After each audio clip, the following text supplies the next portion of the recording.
जुनिचाँदे गाउँपालिका वडा number पञ्चालाको school र पञ्चाला मन्दिर र माथि मस्टा मन्दिर र तलको कालिका मन्दिर लगायत यहाँबाट चाहिँ यो दृश्य यसरी हेर्न सकिन्छ।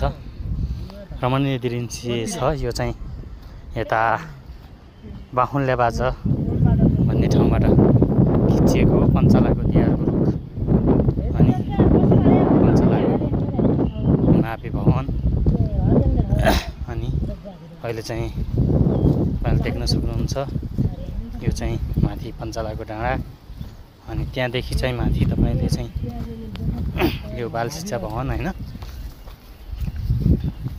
यसरी चाहिँ सल्लेखोलाहट देखिन्छ।